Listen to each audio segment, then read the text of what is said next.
Hasta ahora únicamente actualizamos información de la base de datos a través de las transacciones, esto es, de forma interactiva a través de una interfaz gráfica. En lo que sigue vamos a estudiar cómo actualizar la información de la base de datos por código. Vamos a privilegiar una de las dos maneras, la actualización a través de Business Components. Ya entenderemos por qué.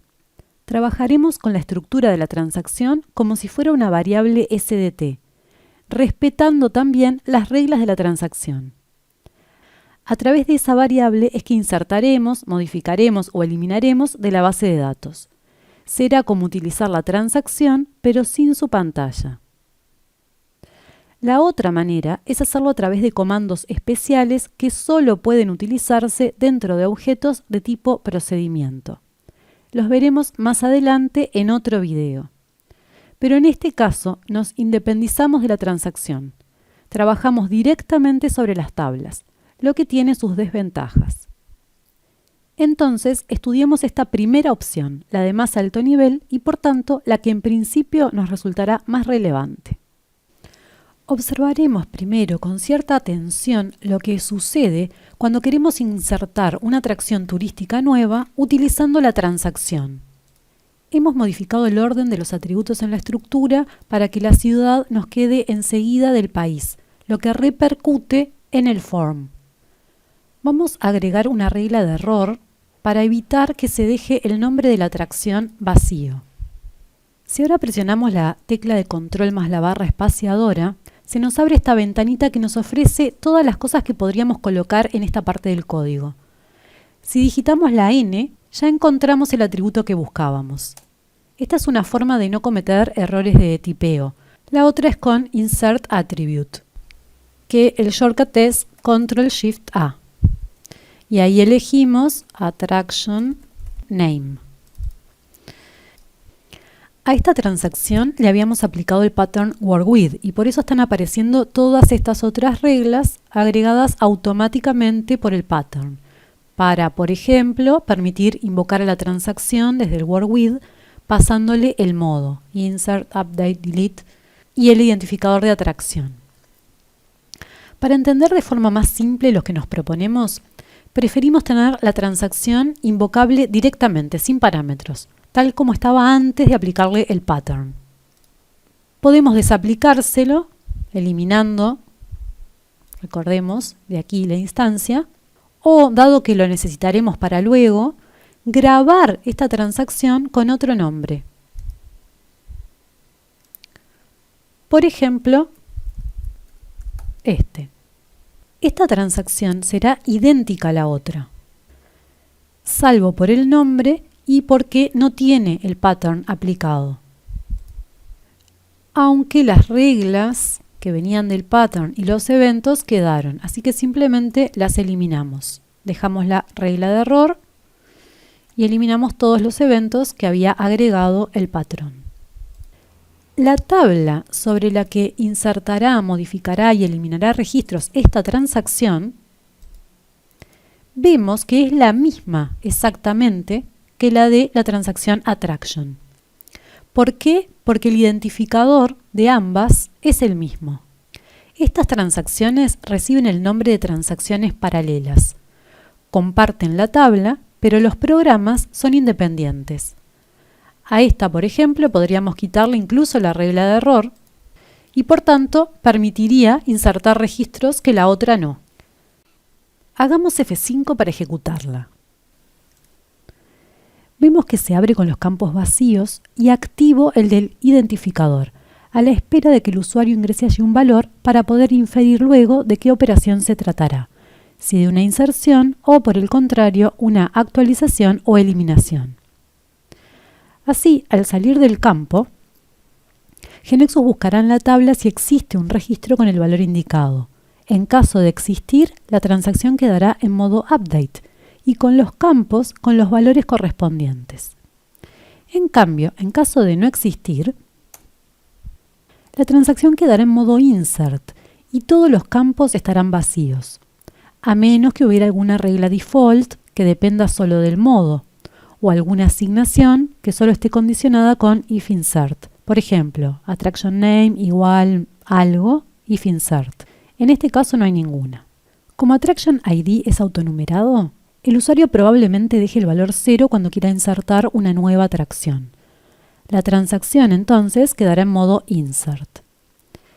Si ahora sale del campo siguiente, attraction name, sin ingresarle un valor, se le desplegará un mensaje de error, por la regla que teníamos programada. Pero incluso así nos permite continuar ingresando los demás, porque de todos modos, al confirmar, no se nos permitirá grabar, seguirá mostrándonos el mensaje. Ingresemos entonces la ciudad prohibida. Cuando se trata de claves foráneas, al salir del campo se chequea que un registro con ese valor exista en la tabla asociada. De lo contrario, arroja el error no matching de la integridad referencial. También podemos continuar, pero al igual que con el otro error, tampoco nos dejará grabar. La ciudad prohibida está en China y vemos que al elegir su clave ya nos infiere su nombre. Lo mismo ocurre para la ciudad. Aquí tenemos otra clave foránea, la categoría, que no nos está permitido dejar con un valor inexistente, pero sí vacío. Recordemos que indicamos que el atributo aceptaría nulos. Pero en realidad sabemos su categoría, será monument. Observemos que para realizar estos controles de integridad referencial y traer los nombres inferidos, no tuvo más remedio que ir al servidor, que es el que verdaderamente controla la base de datos. Todas las reglas y controles que se van disparando campo a campo en el navegador del usuario están allí para dar agilidad a la experiencia de usuario, haciéndole sentir que no hay tiempos muertos. A esto le llamamos client-side validation, es decir, validación del lado del cliente. Pero todo esto tendrá que repetirse en el servidor cuando el usuario confirme. Por supuesto, podemos dejar vacíos los campos que no sean claves foráneas, default, es decir, que no acepten nulos, y los que no tengan reglas explícitas que lo impidan. Coloquemos foto, pero no vamos a poner dirección. Y ahora sí, confirmemos. Nos está informando que la inserción se realizó exitosamente, pero ¿qué es lo que pasó detrás? Al presionar Confirm, toda la información ingresada por el usuario en los campos deberá viajar al servidor, que volverá a empezar de cero, porque es él el que asegura que no haya violaciones de seguridad. El browser siempre es un medio hostil. Es el servidor el encargado de que el programa haga lo que tiene codificado, y en tiempo imperceptible para el usuario. Y es él el único que tiene permitido operar sobre la base de datos. Podemos imaginar, solo efectos prácticos, que es como si se tomaran todos los atributos de la estructura de la transacción y se armara con ellos un SDT, que se carga con los valores que interactivamente les dio el usuario en el form. Los que importan son los no virtuales, es decir, los que estarán físicamente en la tabla. Aquí son estos. Con esta estructura cargada en el server, se ejecuta todo de cero, las validaciones, reglas y fórmulas, pasando por cada elemento al igual que lo hizo el usuario interactivamente. Si logra finalizar sin errores, entonces inserta el registro en la base de datos. Si al presionar Confirm hubiésemos dejado vacío la attraction name, saltará la regla de error y no se permitirá la inserción en la base de datos, mostrándosele el error al usuario en el browser. Lo mismo sucederá si dejamos un valor de clave foránea inexistente. Pero si todo anduvo bien, en este caso, como Attraction ID es autonumerado, al insertarlo en la tabla se le dará el número que corresponda, y el SDT también quedará actualizado, con ese dato y con los datos inferidos y fórmulas que correspondan. Aquí no hay fórmulas. Por si hubiera que hacer algo más con él. Si se tratara de una transacción de 2 niveles, todavía faltaría trabajar con las líneas. Lo que vemos en ejecución es que luego de la inserción la pantalla se vacía, con el mensaje de que los datos fueron exitosamente ingresados. La transacción vuelve a quedar en modo insert, es decir, vuelve a estar lista para que el usuario ingrese una nueva atracción. Podemos pensar también que se elimina esa estructura en el server para ser nuevamente creada cuando se reinicie el proceso. Si ahora ingresamos en la clave este valor 7 y abandonamos el campo, lo que vemos en el browser será esto. La transacción habrá ido al servidor, que irá a la base de datos a consultar por la existencia de un registro con ese valor. Lo encontrará. Podemos otra vez pensar que carga todos sus valores, los físicos y los inferidos y fórmulas, en una estructura como la anterior, y la envía al cliente con la información de que entonces ahora el modo de la transacción será update.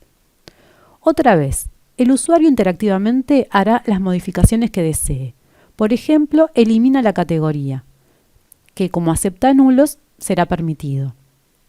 Al confirmar, todo se vuelve a realizar en el server. Se carga el registro de la base de datos, se le realizan las modificaciones hechas en el cliente y se va validando campo a campo disparando las reglas que correspondan. Si nada falla, se actualiza el registro de la tabla, en este caso quitando la categoría, y actualizará la estructura quitando también el nombre de categoría que era inferido. Si ninguna otra regla de la transacción lo impide, entonces en el browser queda la información actualizada y un mensaje que lo indica. Observemos que la transacción queda en modo update.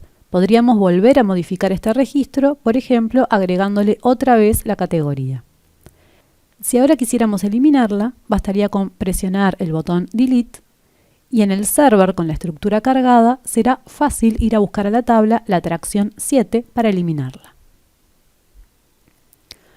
Con esto ya nos queda bastante claro que si lográramos trabajar con una variable estructurada como la que imaginamos utiliza internamente la transacción en el servidor, que encapsule las reglas de la transacción y además nos permita realizar las operaciones sobre la tabla, podríamos insertar, modificar y eliminar de la base de datos por código, respetando la lógica declarada en la transacción. Esto es ni más ni menos que lo que se conoce como Business Component. De la estructura de la transacción con su lógica, y por lógica entendemos los controles de duplicados, no solo los de clave primaria, sino también de claves candidatas, de integridad referencial, sus reglas y algunos de sus eventos, se obtiene una suerte de tipo de datos similar a un SDT, pero mucho más potente. Luego alcanzará con definir en casi cualquier programa una variable de ese tipo de datos y manipularla, que es lo que veremos a continuación.